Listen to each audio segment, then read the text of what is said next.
Hello friends, welcome back in our YouTube channel commerce with Sanjeev sir.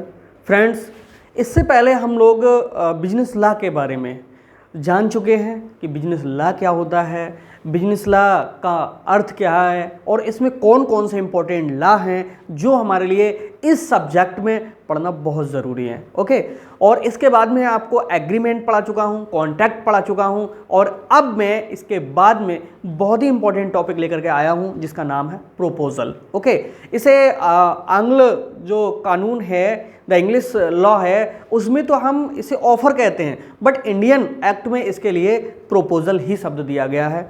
तो समझेंगे कि proposal क्या है। ऑफर और प्रोपोजल दोनों एक ही अर्थ में होते हैं, सिनोनिम्स हैं एक दूसरे के। तो यहाँ पर आज हमको स्टडी करना है किसके बारे में, ऑफर और प्रोपोजल के बारे में। तो फ्रेंड्स, ऑफर और प्रोपोजल के लिए हमें ये जानना है कि इसका मीनिंग क्या है, इसकी ज़रूरत क्या होती है, यानी नीड्स और एक्सेप्टेंसी ऑफ प्रोपोजल, यानी प्रस्ताव की स्वीकृति किस तरह से होती है। और इस चैप्टर से फ्रेंड्स मात्र 4 टॉपिक्स ही आपसे पूछ सकता है। मीनिंग पूछ सकता है, नीड पूछ सकता है, एक्सेप्टेंसी पूछ सकता है और रेवोकेशन ऑफ प्रोपोजल, प्रस्ताव का खंडन पूछ सकता है। आप हिंदी और इंग्लिश दोनों में यहाँ पर समझेंगे जिससे किसी भी बोर्ड के लिए प्रॉब्लम ना हो। ओके, बाकी हम स्टार्ट करते हैं। आइए हमारे साथ जुड़िए और एक एक टॉपिक को बहुत अच्छे से समझिएगा। जैसे मैं समझा रहा हूँ उसी तरह से आप अगर समझते चले जाते हैं देन ये पूरा जो सब्जेक्ट है बहुत ही आपको इजी लगने लगेगा। पूरा सब्जेक्ट इसी चैनल पर आपके लिए मिलेगा। तो लेट्स बिगिन। फ्रेंड्स, सबसे पहले हम बात करेंगे मीनिंग ऑफ प्रोपोजल। प्रोपोजल होता है तो होता क्या है। ओके, देखिए, देन वन पार्टी किसी सेकेंड पार्टी के सामने अपनी कोई भी बात रखती है। ओके, चाहे वो कम्युनिकेशन बेस हो, चाहे सोशल बेस हो, चाहे बिजनेस बेस हो, यानी अबाउट एनी किसी भी टॉपिक पर यदि हम अपना कोई स्टेटमेंट किसी सेकंड पार्टी के सामने रखते हैं तो वो हमारा क्या कहलाता है, प्रोपोजल कहलाता है। तो प्रोपोजल का अर्थ क्या हुआ कि when one party want to any transaction, communication, invitation from the other parties is called proposal. अब प्रोपोजल में ये तो हमने समझ लिया कि 2 पार्टियां होती हैं, लेकिन क्या 2 ही हो सकती हैं? नो, मिनिमम 2 होती हैं और मैक्सिमम 2 से ज़्यादा हो सकती हैं। ओके, तो 2 से कम अगर पार्टीज़ हैं, वो भी वैलिड पार्टीज़ अगर 2 से कम हैं, तो समझ लीजिएगा कि जो प्रोपोजल होगा वो वैलिड प्रोपोजल नहीं होगा। क्योंकि इसके बारे में तो अभी और आगे जो हम पढ़ेंगे एक्सेप्टेंसी ऑफ प्रोपोजल, इसमें भी हम समझेंगे। तो मेन हमें ये समझना था, प्रोपोजल हर व्यक्ति समझ गया। Anybody can say that when a proposal if not accepted by the second person or second party then proposal should be changed in revocation of proposal। Okay, जब इसको सामने वाला स्वीकार नहीं करता है, रिफ्यूज्ड कर देता है, तभी प्रस्ताव का क्या हो जाता है, खंडन हो जाता है। जैसे हिंदी में कहते हैं प्रस्ताव का खंडन और इंग्लिश में कहते हैं रेवोकेशन ऑफ प्रोपोजल। ओके, तो प्रोपोजल को एक्सेप्ट जब सामने वाला कर लेता है तो वही होती है एक्सेप्टेंसी। ओके, और जब उसको रिफ्यूज्ड कर देता है तो वही बन जाता है हमारा क्या, रिवोकेशन। अब ये होती कौन कौन से कंडीशन में है वो हम बाद में पढ़ेंगे। पहले ये देख लेंगे कि इसकी नीड क्या पड़ती है हमें। ओके, प्रोपोजल की हमें ज़रूरत कहाँ कहाँ पड़ती है, क्यों पड़ती है, यानी इसकी कौन सी आवश्यकताएं हैं। तो सेकंड हमारा जो पार्ट है वो हमारा है कि नीड ऑफ प्रोपोजल। देखेंगे प्रस्ताव की क्या आवश्यकता है। देखिए, फॉर द कम्युनिकेशन, हम कम्युनिकेशन का मतलब क्या होता है, जब हम अपनी बातों को दूसरे से कहते हैं और दूसरे की बातों को हम सुनते हैं तो वही हमारा क्या कहलाता है, कम्युनिकेशन कहलाता है। तो इसमें कोई ना कोई ऐसा टॉपिक ज़रूर होगा जो एक पार्टी अनदर पार्टी के सामने रखती है। तो ये क्यों नीड पड़ती है, एक तो कम्युनिकेशन के लिए, दूसरा है फॉर कॉन्ट्रैक्ट इंटेंशन। देखिए, कॉन्ट्रैक्ट भी तैयार करने के लिए प्रोपोजल का होना बहुत ज़रूरी है। आपको पता होना चाहिए कि सबसे पहले प्रोपोजल होता है, उसके बाद उसकी एक्सेप्टेंसी होती है, इसके बाद में जब एक्सेप्ट कर लिया जाता है देन वो कन्वर्ट हो जाता है एग्रीमेंट में, और एग्रीमेंट को जब राइट यानी कानून में फोर्स कर दिया जाता है तो वही कहलाता है हमारा क्या, कॉन्ट्रैक्ट। ओके, तो कॉन्ट्रैक्ट के लिए प्रोपोजल का होना बहुत ज़रूरी है। थर्ड है हमारा फॉर सोशल इन्विटेशंस, सामाजिक बुलावे के लिए, निमंत्रण के लिए। देखिए, जब आप कोई भी नया प्लान लेकर के आते हैं तो क्या होता है कि लोग आपके पास में नहीं आते हैं, आपको जाना होता है सोशल के पास में। तो इसके लिए भी किसकी ज़रूरत होती है? प्रपोजल की ज़रूरत होती है फॉर द एक्साइटमेंट। देखिए, कोई व्यक्ति किसी टॉपिक के बारे में, किसी प्रोडक्ट के बारे में, किसी न्यू इनोवेशन के बारे में कुछ नहीं जानता है, तो उसको एक्साइट करने के लिए भी आपको किसकी ज़रूरत होती है? प्रपोजल की ज़रूरत होती है। ओके, फॉर ट्रांजैक्शन और बिजनेस ग्रो करने के लिए या अपने ट्रांजैक्शंस को बनाने के लिए भी प्रपोजल की ज़रूरत होती है। आपने देखा होगा मार्केटिंग में बहुत से ऐसे जो सर्विसमैन होते हैं जो सर्व करते हुए घूमते हैं और अपना प्रपोजल आपके सामने रखते हैं। वो अगर 1000 लोगों से अगर मिलते हैं तो लगभग में 50 से 100 तक उनके लिए जो कस्टमर्स हैं वो मिल ही जाते हैं। तो ये भी है कि बिजनेस ग्रो करने के लिए या बिजनेस ट्रांजैक्शन के लिए भी इसकी ज़रूरत होती है प्रपोजल की। फॉर न्यू इन्वेंशंस, अगर हमें नया कोई इनोवेट करना है तो उसके लिए भी हमें किसकी ज़रूरत होती है? प्रपोजल की ज़रूरत होती है, क्योंकि कोई भी इनोवेशन करने के लिए सबसे पहले सोशल में जाना होता है और सोशल से क्या होती है? राय लेनी पड़ती है कि ये सही रहेगा भी या नहीं रहेगा, इसकी नीड है भी या नहीं भी है। तो दोस्तों, ये इसकी आवश्यकता थी। कौन कौन सी थी?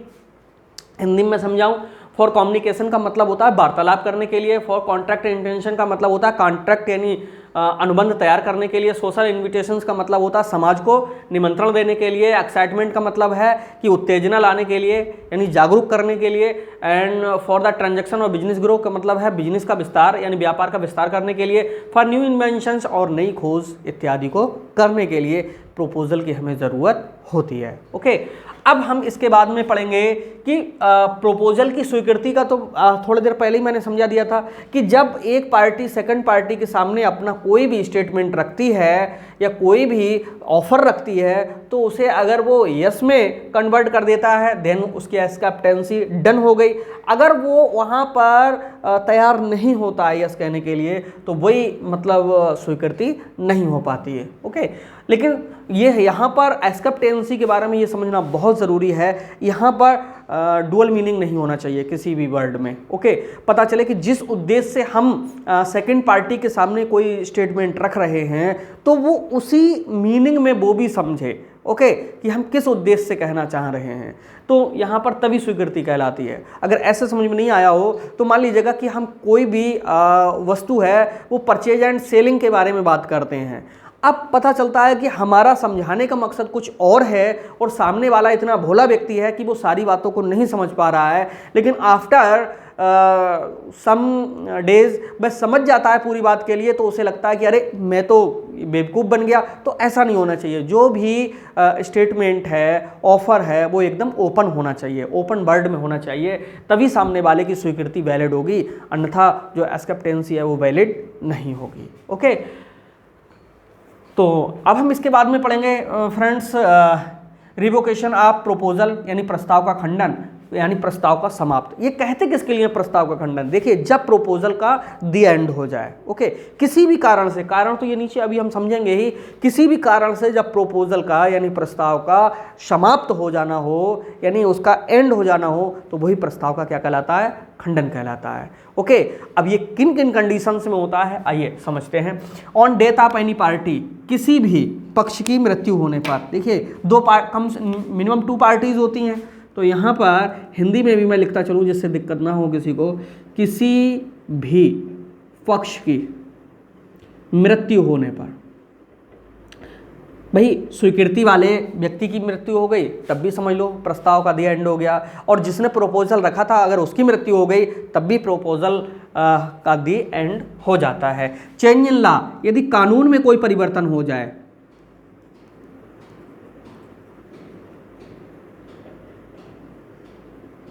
कानून में कोई परिवर्तन हो जाए। सपोज करिएगा कि जैसे हम एक मोटर बाइक लेने गए थे, उस टाइम जो रजिस्ट्रेशन जो चार्ज था वो रजिस्ट्रेशन चार्ज मात्र 20,000 था। पता चला कि उसने हमको 20,000 ही बताया क्योंकि उस टाइम 20,000 था, लेकिन इसी बीच में क्या हुआ कि 20,000 को कन्वर्ट कर दिया गया 30,000 में या 25,000 में। तो अब 25,000 कन्वर्ट होने से डिफरेंस आ गया कितना?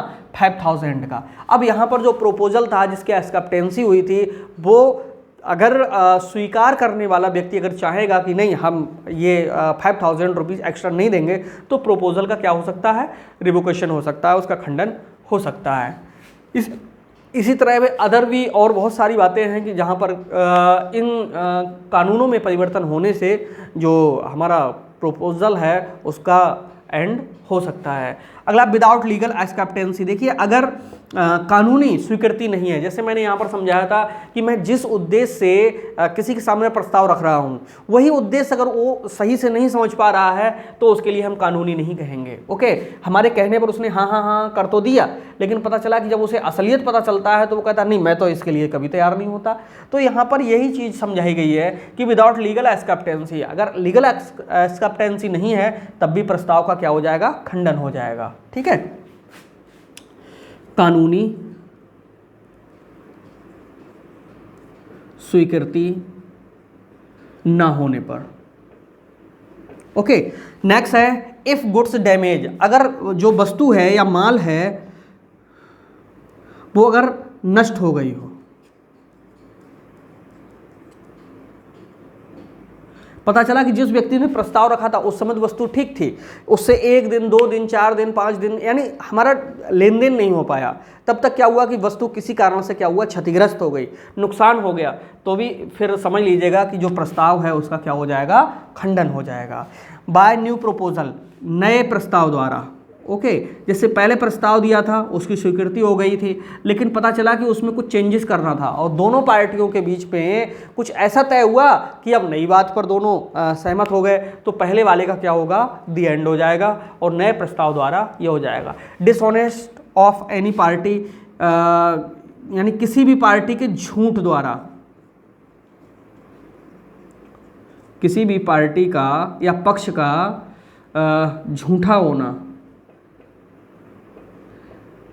यानी 2 लोग हैं वो आपस में किसी एक बात को लेकर के सहमत हुए थे, जो भी उन्होंने प्रपोजल रखा था एक्सेप्टेंसी हो गई थी, लेकिन पता चला कि एक जो पार्टी है उसने कुछ झूठ बोला, ठीक है, फ्रॉड करने के उद्देश्य से या मिस्टेक उससे कुछ हो गई, ठीक है, तो भी क्या होगा कि प्रस्ताव का दी एंड हो जाएगा। बाय इंफॉर्मेशन बाय रिवोकेशन, इसका मतलब होता है सूचना द्वारा।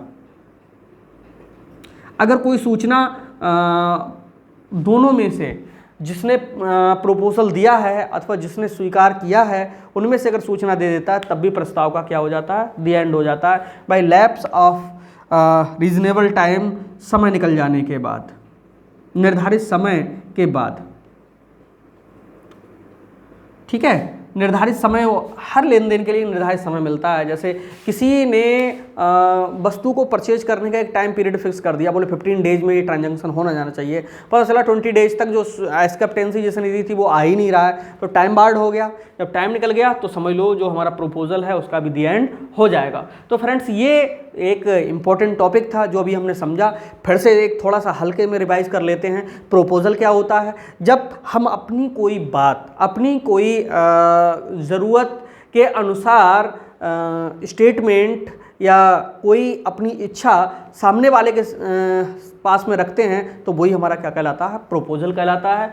अब प्रोपोजल की आवश्यकता क्यों होती है, तो कम्युनिकेशन के लिए होती है, कॉन्ट्रैक्ट क्रिएशन के लिए होती है, सोशल इन्विटेशन के लिए होती है, एक्साइटमेंट करने के लिए होती है, ट्रांजैक्शन या बिजनेस ग्रो करने के लिए होती है और न्यू इन्वेंशंस के लिए होती है। अदर भी बहुत सारी चीज़ें हैं जिनके लिए इसकी आवश्यकता होती है। और इसकी स्वीकृति का मतलब क्या होता है कि जब हम अपनी कोई भी बात के लिए किसी सेकंड पार्टी के सामने रखते हैं तो वो उसको एक्सेप्ट कर लेता है उसी मन से जिस मन से हम उसको बता रहे हैं, तो समझ लीजिएगा वही हमारा क्या कहलाता है, प्रस्ताव की स्वीकृति अथवा एक्सेप्टेंसी ऑफ प्रपोजल कहलाता है। और प्रस्ताव का खंडन क्या होता है, प्रस्ताव को खत्म कर देना, समाप्त कर देना, दी एंड कर देना, यही प्रस्ताव का क्या कहलाता है, खंडन कहलाता है। और इसके कौन कौन से रीजन हो सकते हैं, कम से कम 8-10 रीजन आप देख लीजिएगा। बुक में हो सकता है 4 ही 5 होंगे, क्योंकि मेरे चैनल पर आपको हेडिंग सबसे ज़्यादा, हर टॉपिक पे सबसे ज़्यादा हेडिंग हमारे यहाँ पर मिलेंगी, तो यहाँ पर इनको ज़रा सही से देख लीजिएगा।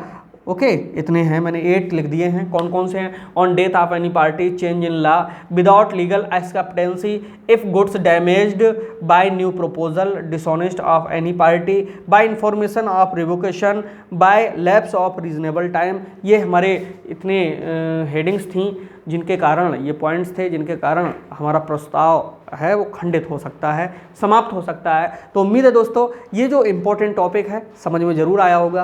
अगर ये समझ में आया हो तो वीडियो लाइक कर दीजिएगा और हमारे चैनल को सब्सक्राइब कर दीजिएगा, जिससे आपका यही नहीं बिजनेस ला ही नहीं, बिजनेस एनवायरनमेंट और स्टैटिस्टिक्स, फाइनेंशियल अकाउंटिंग, जो भी इम्पोर्टेंट आपके सब्जेक्ट्स हैं वो सारा का सारा इसी चैनल पर मिलेगा। तो दोस्तों मिलते हैं नेक्स्ट वीडियो में, तब तक के लिए बाय बाय।